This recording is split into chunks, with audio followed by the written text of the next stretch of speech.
Hello everyone, Solis here again for another house update. As of today's recording, April 12, 2025, and our update in our house is nakapag-flooring na po ang mga persons. So yes, medyo matagal-tagal din tong ilang mga 2 weeks din po itong nagpo-flooring sila dahil yung aming bahay is kailangan pa munang tambakan ng napakaraming mga soil para hindi siya ma-level sa ground. Para in case na pag may baha is hindi papasok yung baha sa amin. So dito is nagtambak kami ng 6 cubic of soil. So after nga namin nalagyan ng mga soil, so it's time na pag flooring. So ito na yung flooring. Nag-start kami mag-flooring sa bathroom and then sa room and then papunta dito sa kitchen. So bago pala nilagyan ng cement yan is kailangan mo nang lagyan nila habi ng kabilya. Yan po yung standard daw na gagawin.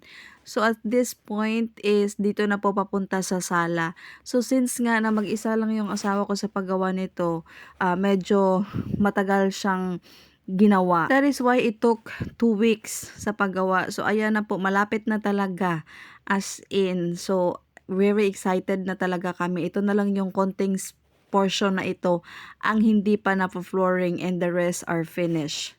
So finally, after few days, I think around 2 weeks, so ayan, na-flooring na po. Na-flooring na ang ating house, dream house. So kahit hindi siya tapos, goods na talaga siyang tirahan dahil nga may flooring. So, kahit na hindi pa tayo nakapag-tiles, wala pang budget, so saka na lang yan, pwede lang ganyan muna. Hindi na tayo mababasa dyan dahil meron naman siyang bubong. And ang ating flooring is goods na. So, in this house, meron na po kaming electricity, ang wala lang po is water. So, ayun, pinameasure ko kay Habi kung ano ba kataas yung ating floor from the ground. So, ayun na nga pinakita niya. Diyan daw yun sa may nylon. Diyan kataas, kataas yung aming flooring. So, kumuha siya dyan ng measurement para ipakita niya sa akin kung ano kataas. So, iyan daw, isang ruler daw yung kapal ng aming flooring from the ground. So, yung ground namin is kailangan din naming tambakan ng ilang cubic ng mga soil para hindi talaga ma-level sa daan.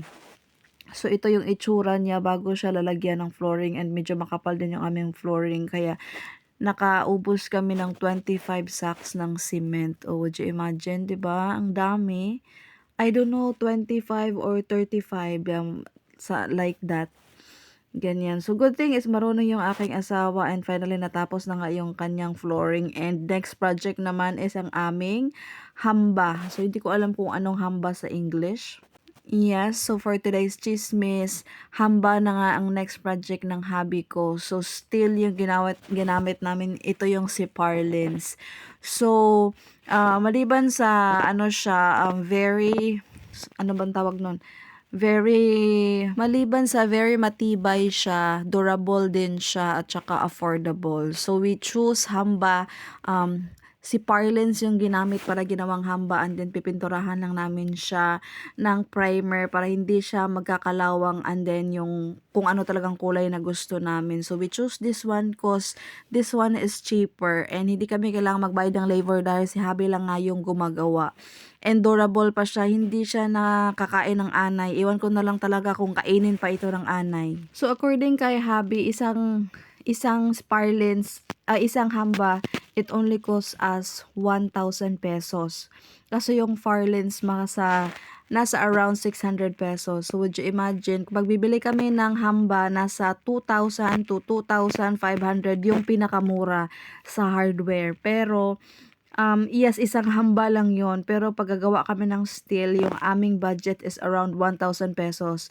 Isang hamba per door. So since na we have 4 doors here, 4 yung gagawin ni Habi. Ay, thank you Lord. Talaga na napaka maparaan yung aking asawa. So, ito na nga, tinry niya sa aming doors kung okay. And then, nakita niya na okay naman.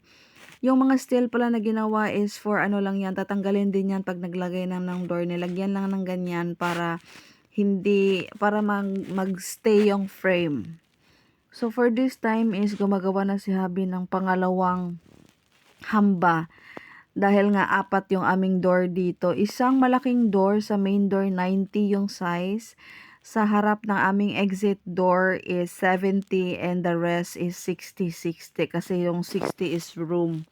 And then yung CR namin, of course, sa CR kailangan nating bumili ng plastic door from hardware and may kasama na yung hamba. Thank you.